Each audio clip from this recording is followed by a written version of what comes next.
చెప్పండి. ఇప్పుడు జయ శ్రీమన్నారాయణ ప్రదాయని శ్రీమద్వేంకట నివాసాయ శ్రీనివాసాయ నమః.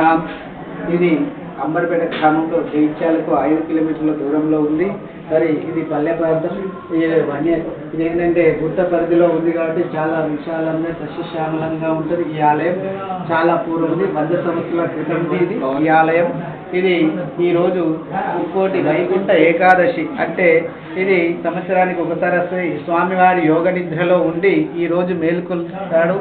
ఆ రోజు స్వామివారిని దర్శించుకోవడానికి ముక్కోటి దేవతలు వచ్చి వారి యొక్క బాధలు చెప్పుకోవడానికి, ఒక రాక్షసుని భారం నుంచి వాళ్ళు తప్పించుకోవడానికి స్వామివారి దగ్గరకు వచ్చి మొరపెట్టుకున్నారు. కాబట్టి వాళ్ళు ఉత్తర ద్వారం నుంచి స్వామివారిని వేడుకున్నారు కాబట్టి వాళ్ళ కోరికలు తీర్చింది. కాబట్టి అదేవిధంగా ఈ యొక్క కలియుగంలో ముక్కోటి దేవతలే స్వామివారిని వేడుకొని దర్శనం చేసుకుంటే వారి కోరికలు నెరవేరినాయి. కాబట్టి మనం కూడా ఈ యొక్క కలియుగంలో ఈ కలియుగ ప్రత్యక్ష దైవమైన శ్రీ వెంకటేశ్వర స్వామిని మన ఉత్తర ద్వారం నుంచి దర్శనం చేసుకుంటే మన యొక్క కోరికలు కష్టాలు త్వరలో నెరవేరుతాయని ఆ యొక్క ముక్కోటి ఏకాదశి నాడు అమ్మవారి అనుగ్రహము మరి స్వామివారి అనుగ్రహం. ఏకాదశి అంటే అమ్మవారు కాబట్టి ఆమె యొక్క అనుగ్రహము మరి స్వామివారి అనుగ్రహం ఉంటుందని ఈ యొక్క వైకుంఠ ద్వారం ముక్కోటి ఏకాదశి ఉత్తర ద్వారాన్ని ఏర్పాటు చేయడం జరిగింది అంబర్పేటలో. ఇది ఆలయంలో మొదటిసారి నిర్వహించడం. ఇక నుంచి ప్రతి సంవత్సరం ఇదే విధంగా ఈ ఉత్తర ద్వార దర్శనం జరుగుతుంది ఈ ఆలయంలో. జై శ్రీమన్నారాయణ. జై జై శ్రీమన్నారాయణ.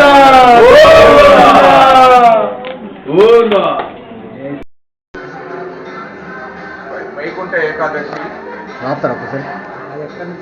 వైకుంఠ ఏకాదశి అనేది పవిత్రమైంది.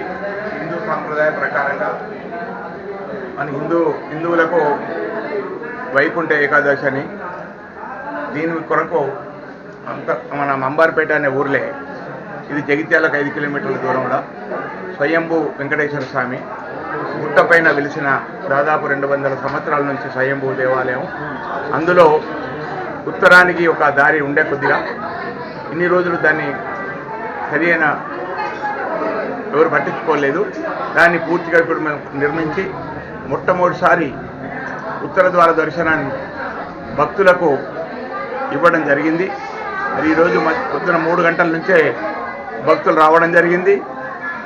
ఇప్పటి వరకు కొన్ని వేల మంది దర్శనం చేసుకున్నారు.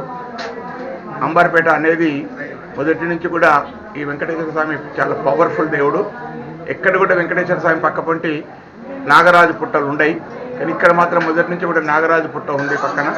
కనుక ఇది తిరుపతి మనకు ఎప్పుడైనా ఒకటి ఉంది కదా అంటే నాగరాజుకు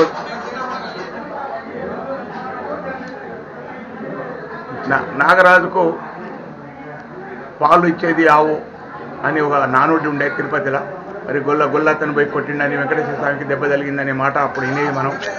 అదే క్రమంగా ఇక్కడ చూస్తే వెంకటేశ్వర స్వామి పక్కన నాగరాజు పుట్ట ఉండడం, అందులో నాగరాజు అప్పుడప్పుడు మాకు కనబడడం, ఇది చాలా మంచి టెంపుల్. కనుక భక్తులందరినీ కోరుకునే ఏంటంటే ఇక ముందు కూడా అన్ని పండుగలకు తప్పకుండా భగవంతుని కరుణకు మీరు పాత్రలు కావాలని కోరుతూ జై శ్రీమన్నారాయణ.